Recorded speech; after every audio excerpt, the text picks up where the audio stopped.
Welcome to Suite 301. This is our monthly broadcast where we talk about the latest news and happenings of CollClubSports. Welcome to May, the best time of the year. We got the NCSA World Series and we got the Division I and Division II World Series. It's the culmination of this tournament. Yeah, it's the culmination of the season. We got the softball national championships kicking off Friday. D2 starts Friday, and baseball, Division I baseball, a week from Friday. And just for the viewers at home that don't know, I'm Sandy Sanderson. This is Dan Grossi. We're going to bring you the May episode of Suite 301. Yeah, it's a wild time of year. It's what the guys don't realize is, guys and girls don't realize is, it's been 11 months of planning for the next 14 days. Big event. Right. So it's fun to get it, actually see it happen, and I'm excited. First year.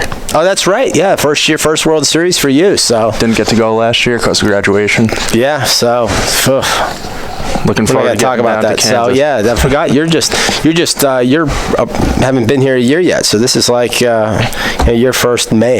Yeah, for CollClubSports. So it's been good so far. Well, appreciate you tuning into the show and watching what we got going on.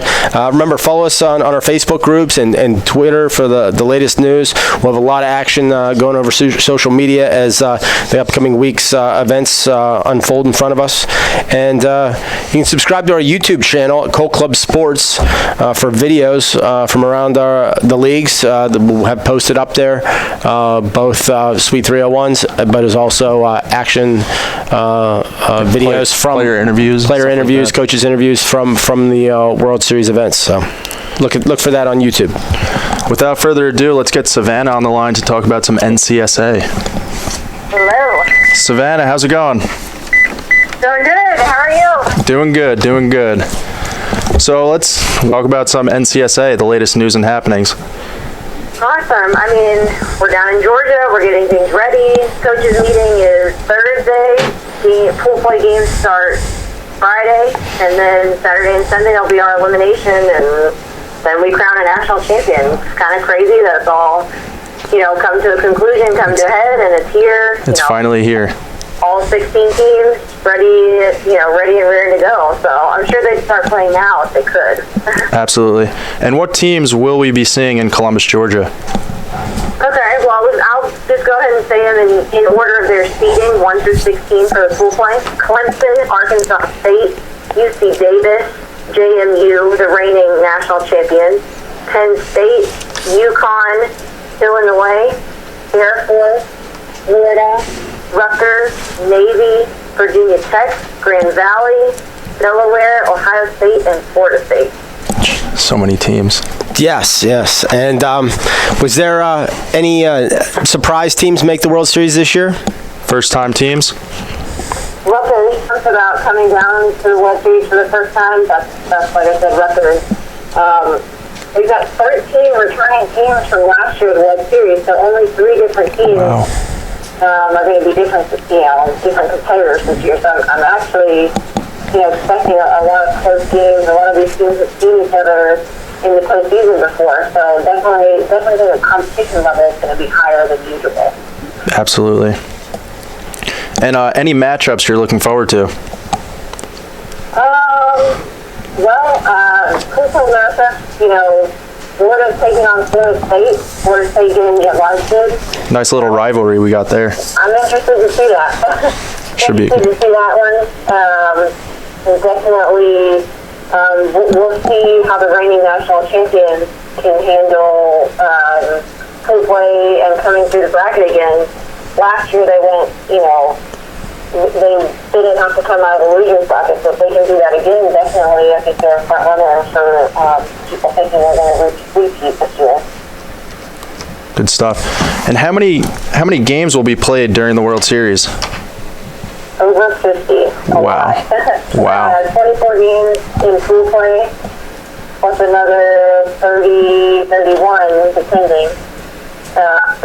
If we need the necessary game or not in elimination. So it's an insane amount of games in very few days. So definitely looking forward to seeing some good softball. A lot of softball too. And the teams are going to be in good hands down there because the Columbus Sports Council is just an outstanding host for this event. Been working with them for years. definitely say hello to David Boyd while you're down there for us, Sav. I will. I know he's excited already. He's already been texting. He's excited to get the teams in town. It's supposed to be a great week to have him in, so we're excited. Awesome. Excellent. And well, Savannah, I know you've been very hard at work getting this World Series planned and, getting all the finer details organized so these girls have just an amazing experience that they can talk about for the rest of their lives.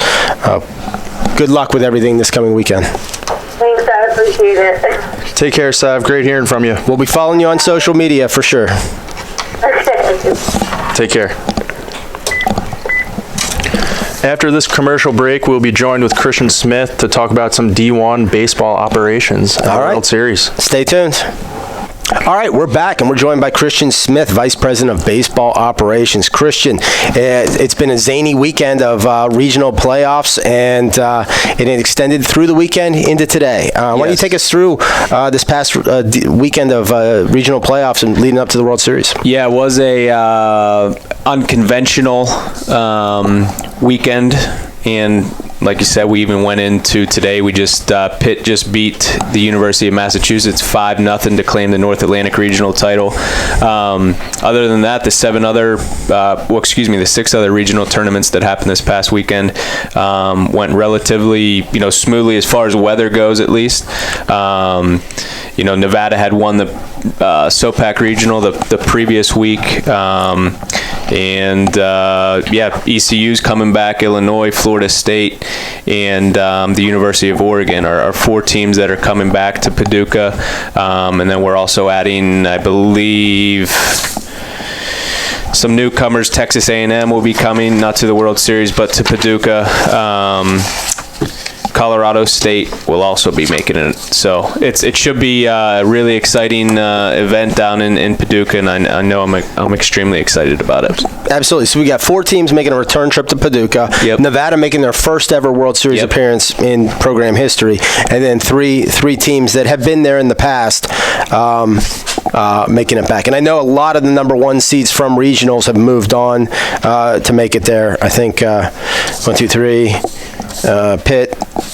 Yeah, I think 5 of the 8 teams were 1 seeds at regional, so very impressive showing by them. I believe Texas A&M was an at-large that they're going on, so that was a solid pick from that end.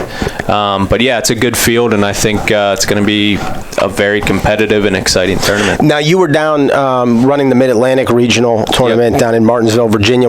So you were on site for that, saw firsthand. Talk to us about how ECU looked in their road through the regional to get to the World Series. They looked really, really good. They had in their opening round game against Ohio, I believe they 10-run them, but give Ohio credit. They played really well, and a couple hits here and there just didn't go their way, and the score doesn't. I don't think necessarily really showed what the game competitive wise was. Their next game they played Ohio State, which was a game that went 15 innings, and it was one of the more crazy games I have ever seen. ECU had a guy on first and second in, I believe it was the bottom of the 10th with 1 out, and guy hits a shot to the gap, and literally the guy on second base could have probably walked home, but he was probably excited. Missed third base. Umpire, everybody kind of saw it immediately, knew it, and there was no argument from ECU, so they called him out. And in the chaos of everything that was going on, and I'm not an official, so I don't know the exact ruling on it, but the guy that was originally on first that was heading to second after they thought they had won ran off and started celebrating with his teammate, but I guess their ball was either live or it was out of the baseline, but they also called him out, so it was the end of the inning. So yeah, it was, and I could name a couple other instances where teams could have won that game but just didn't cash in. But finally, I think at the bottom of the 15th, ECU scored a run to win it. But it was obviously a very competitive game. Ohio State took the lead. I forget what inning it was.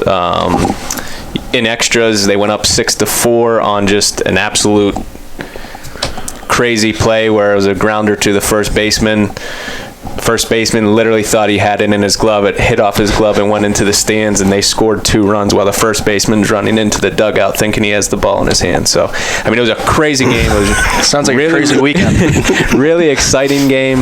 It was long, but going 15 innings, I think it took a lot out of Ohio State, and their next game immediately after that was against Ohio, and you could just kind of tell that Ohio State was a bit drained.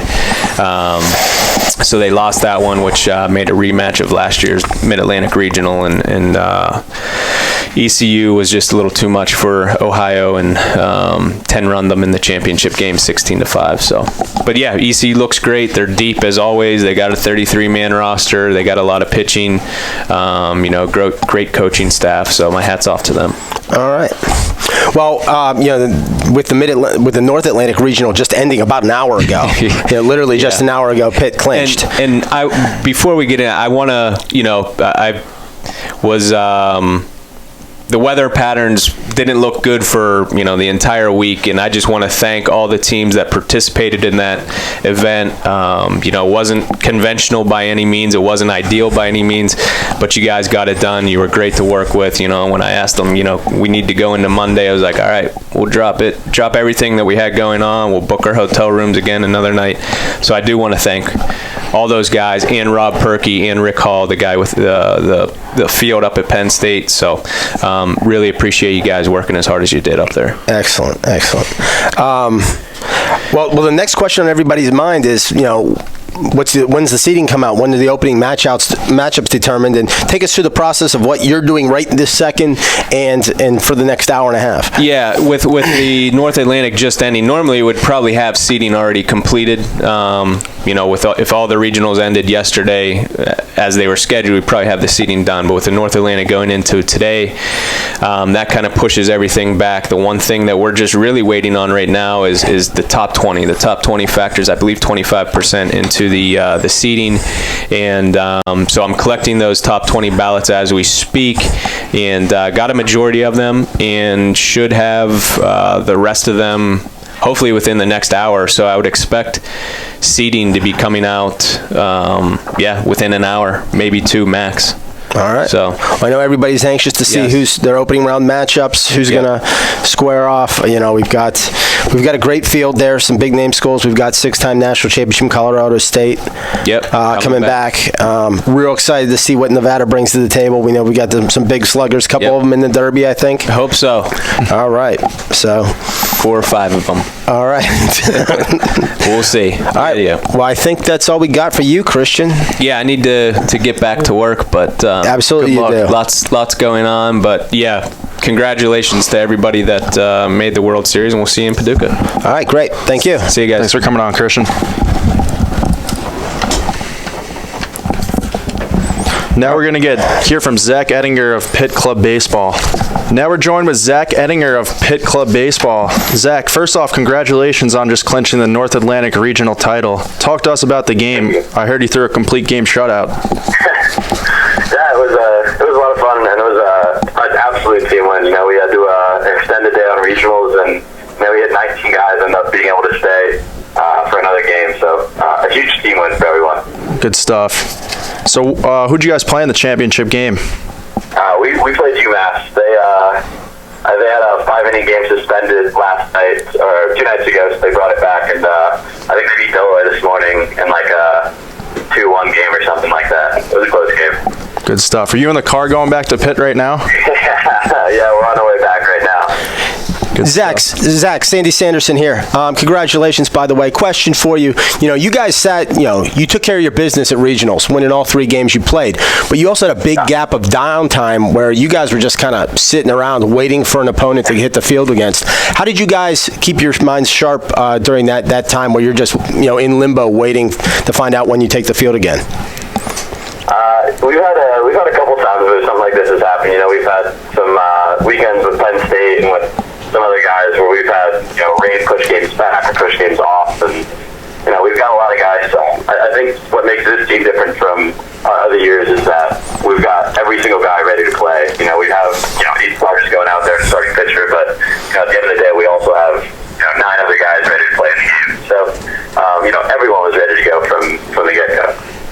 I know seeing you guys down in spring training, you guys got the depth. We're looking forward to seeing you guys. But what can we expect out of Pitt heading down to Kentucky 32-0? Obviously, you know what we're shooting for. 36-0 would be a lot of fun. But at the same time, we also realize there's a lot of good competition down there. It's my first time going down. We've had 4 consecutive trips to regionals while I've been here. But I personally am really looking forward to just seeing what competition is down there. I know, the Florida States, the ECUs are going to be some really tough games. I expect some really high-quality baseball, regardless of the results. That's what I'm looking forward to. Absolutely. And if you want to give any of your players a little shout-out.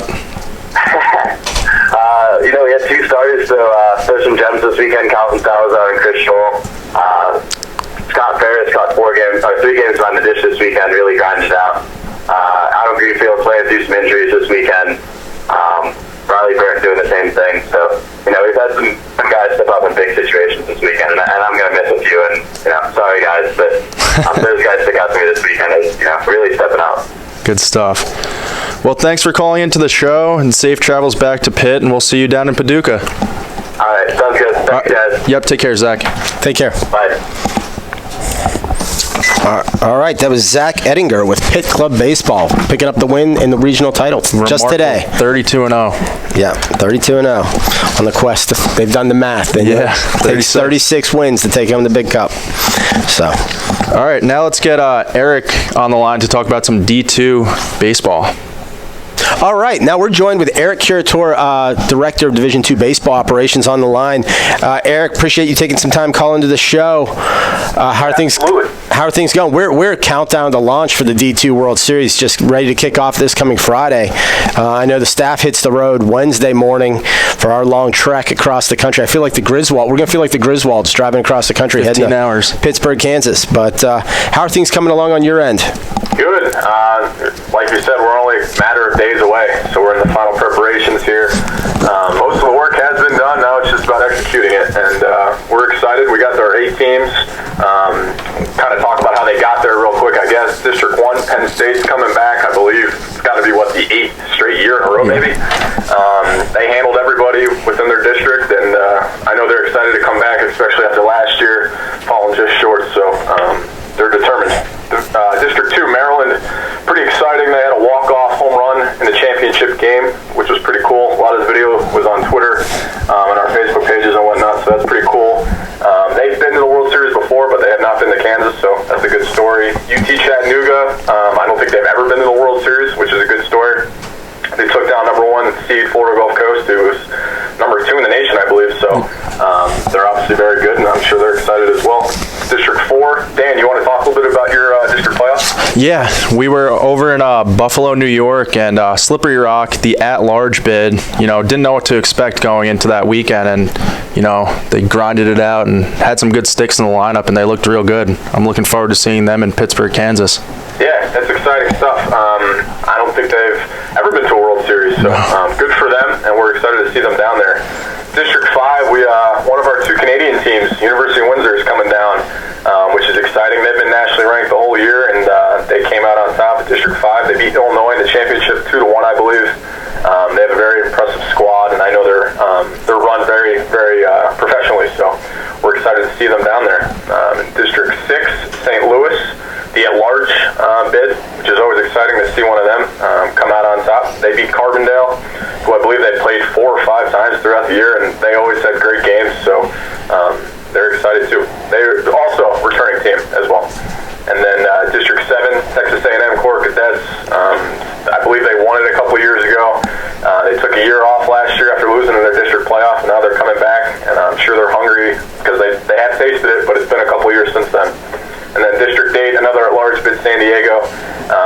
They double-dipped California Marimar, Los Angeles, and they beat them 14-1 in the championship game, which was pretty cool to see. So they're really excited. They keep hitting me up every day. It's just, text me, hey, we're excited, ask me random questions about the city and everything like that. So traveling halfway across the country. Yeah, they're flying in. They're making a long trip in, so it'll be good. I'm looking at the map right now. I'm not sure their drive is any shorter than ours. Yeah. or any longer than ours. So, but yeah, no, it's a great field of teams. A lot of newbies. What I think? Did you say Penn State and St. Louis are the only two returners? Yeah, we only got 2. Penn State and St. Louis. The other 6 are brand new. Some of them are newer teams too, which is exciting. Right. Yeah, and Corps Cadets. They're not new to the World Series, but they weren't there last year. I can't even remember who represented Texas in the. Last year. Last year. You're putting me on the spot. I can't even remember, to be honest. I'm so wrapped up in this World Series. Okay, no problem there. All right. So we got all this action going on in Pittsburgh, Kansas, starting Friday. How can the friends and family that aren't able to make the trip follow along with everything? Yeah, if you head over to clubbaseball.org/div2, hit that World Series link on the front page. It'll bring you kind of to the main hub of everything. You'll see all the links on the right, everything from the bracket to the sponsors information, travel info, hotel info. There's a button there that says Live Gamecast. Click on that, and we'll have Garrett Robinson up at the field with us. He'll be doing live pitch-by-pitch results, everything. You can follow along just like you were there. So if you're not going to be there by any means, go ahead and check that link out. You'll get all the info as it happens. I remember doing that last year. Great up to date of every game. Follow along. Yeah, pitch by pitch, it's updated. And also, guys, follow along to Facebook and Twitter. I'll be handling all those updates. In-game tweets, stuff like that. And we're also going to be making an NCBA Snapchat. So if you guys have Snapchat, I know it's the big thing now. And you could follow along with pictures and videos of the event down at Pittsburgh, Kansas. Yeah, we're going to have a lot of content going out, which is going to be exciting, especially for those people who won't be there. A lot of interviews, a lot of video, a lot of pictures. We'll be updating that as it happens. So be on the lookout for that stuff all over our social media stuff. But if you're on the fence about going or not going, don't let that deter you. Come to Pittsburgh, Kansas. It's going to be a great weekend of baseball. Absolutely. And I can't wait to get there. I love it. It's one of my favorite events of the whole season because what I get to do the PA announcing. I love it. So if I mispronounce your kid's name wrong, come yell at me. Eric, well, we're excited to head down to Kansas in just 2 days, and thanks for calling into the show. Yeah, absolutely. I'm going to go ahead and get back to checking the weather every 5 minutes. So. All right, good luck, man. See you, Eric. Take care. All right, so up next, we're going to be joined by Connor Altman from Maryland Club Baseball, right? Yep. All right, now we're joined with Connor Altman of Maryland D2 Club Baseball. Connor, congratulations on earning a spot in the Division II World Series. Talk to us a little bit about the season and how you guys are preparing for the World Series. Oh, thanks. So we had a great season, obviously. Really happy to be in the World Series. It's pretty tough this year with the addition of Salisbury to our district. That was definitely a new challenge. So with regionals, played Loyola. We were supposed to play them earlier this season, actually, but we weren't able to for various reasons. Connor Way pitched great. We hit 1 through 9. Really the only way you can do it. Then we managed to beat St. Joe's twice. That was great. They're a really good team. Probably the best team we've faced so far this year. That first game, Reed Smith pitched great. I think he had a no-hitter through 4 innings. Again, hit 1 through 9. That second game, we ran into a little trouble there at the beginning, but Chris Webb came in relief and was great. And you can't not talk about the 2-run walk-off home run. Saw that video. Good stuff. But talk about your fundraiser campaign. I saw that you guys are up to $7,000 right now. Yeah. Funding for the trip. As of today, we're at just over $7,000. That's definitely been a big help. It's definitely not cheap getting from Maryland to Kansas. So that $7,000 definitely is going to come in handy. And that's been just in, what, a week and a half? Yeah, we started it, I believe, last Monday. So that's about a week exactly. Not even. Yeah. Connor, Sandy Sanderson here. Congratulations on the success this season and the dramatic dramatic way to punch your ticket to the World Series. That's awesome. I'll tell you what, I've been really excited about your program. In the last week since you've clinched, I've had several alumni of your team contact me asking for advice on the best way for them to put money into your organization to help your guys get out to Kansas and so forth. I'm sure those same alumni have been reaching out to you personally. What's it feel like to know that you've got such support of guys that were in your shoes before you and maybe didn't get to the level that you're about to get to, and just want to make sure you guys have the best experience possible? It's awesome. And I mean, a lot of it definitely comes from the fact that the year before I got to school and the year before that as well, Maryland D2 actually made it to the World Series, so that definitely helps their follow-up. They know what it's like to be there. They know what a great experience it is, and they just want us to feel the same way. And I hope that every guy on the team right now feels the same way going forward and is willing to pitch back into the club team if we make it going forward. Absolutely. I know the biggest thank you can probably give those alumni is probably to go out there and start winning games in Kansas. Absolutely. They would love that. Any idea if any of them are going to travel out there and be your cheering squad? I talked to one guy. He said he might look into it, which would be a great help. I can't imagine there's a whole lot of support for University of Maryland out in Kansas. So any additional fan support would be great. All right. And what can we expect out of Maryland? What kind of baseball do you guys play? Do you pride yourself on good pitching, good bats in the lineup? Yeah, pitching, we strive for good pitching, minimize walks. Walks are killer. If we can avoid that, we're always in games. As far as hitting, we're typically a kind of gaps and ground balls type team. But, as Trevor's future showed you, just about anything can happen. All right, Connor. Safe travels down to Pittsburgh, and we'll see you in a few days. Thank you. Thanks for calling in. Take care.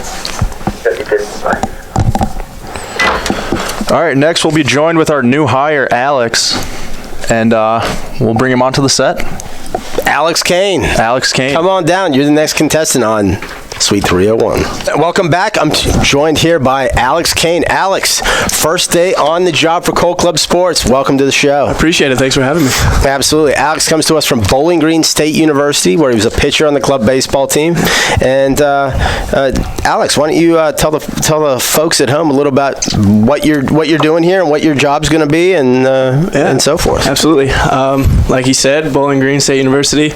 But my role here, just director of team development for baseball. So, looking forward to just trying to get out there and spread the word about club baseball and, trying to get teams to join along and, see if, down the road a few years from now, we can't get them in the World Series and just continue to grow this great organization that we've got going so far. Absolutely. We're putting a lot of faith and trust in Alex in the future of the NCBA. He's going to go out there and help more teams get started and recruit them and get them headed in the right direction so that the league remains prosperous and continues to grow over the years. Alex, talk to us about your education. Not just Bowling Green, but what were you studying there? I was a sport management major, general business minor. So kind of fit in, I guess, nicely with what we got going on right here. So. Absolutely. And I know part of your role here is also going to be assisting with the spring training, and that's where I got to meet you, was at spring training this year. Talk to us about your past involvement in spring training and what you think hope you'll get to do being on our side of the fence. Well, I went to spring training 3 times. Gotten to see it grow over the years, see it develop. There's been more and more teams every year. Kind of just looking forward to continue the trend and keep growing the tournament down there. See what else we can do with that. All right, absolutely. Yeah, it is a flourishing event as well, and we look forward to Savannah, especially looks forward to having you involved in helping to continue to grow that event as well. Yeah. We certainly welcome Alex, not just to the set, but to Team CollClubSports, and it's an interesting time of year that you're coming in. Most people start working for us a month after this, but we're bringing you in at the tail end. So you're gonna walk right into the culmination of what we do around here. So exciting times. It's gonna be fun. It's Alex's first day of work was today. It was all paperwork. Tomorrow it will be all packing, and Wednesday will be all driving. So that's how we're gonna initiate you as a newbie around here. Good times ahead. I can't wait. We're gonna all kick our shoes off, sit in the back of the van, watch you drive from here to 15 Kansas. hours. Have Looking fun. forward to it. Wake us up when we get to the hotel. All right. All right. Well, thanks, Alex. Thanks for stopping by. One quick thing I want to inject about basketball. We haven't touched much. It's not basketball season, but we have added 5 new teams to the league for next year. Trinity College up in Hartford, Connecticut. Virginia Military down in Lynchburg, Virginia. Carnegie Mellon right here in Pittsburgh. Texas A&M Corpus Christi down in Texas. And University of Maryland Eastern Shore have all officially come on board. It's been a great couple of weeks of recruiting there. Got a lot of verbal commitments coming, and hopefully when we get back from the World Series, I'll have an inbox full of new LPAs, and we'll be announcing many more teams coming on board the National Club Basketball Association for next season. So that's all I got on basketball. Constantly growing basketball too, which is good. Yeah, absolutely. All right, so Alex, thanks for coming on, man. No problem. Thanks for having me, guys. Appreciate Absolutely. all right, well, let's sign off. We'll keep Alex on set to sign off. He makes us look good. I'm just here for appearances. Thank you for tuning into this May episode of Sweet 301. That concludes the show. Follow us all week, the next 2 weeks, on Facebook, Twitter, YouTube, Instagram, Snapchat, everything. It's going to be out there. We're going to have all kinds of content about the baseball, Division 2, and Division 1, Division 2, and Softball World Series. Lots of good content. We appreciate you tuning in. And Remember, it's a game. have fun. And this is Alex, and he's going to be back on the next episode, and he's going to have a new punchline for us. That's what he's going to bring to the table next It week. better be better than what I All right, said. folks. We'll see you in June. Take care.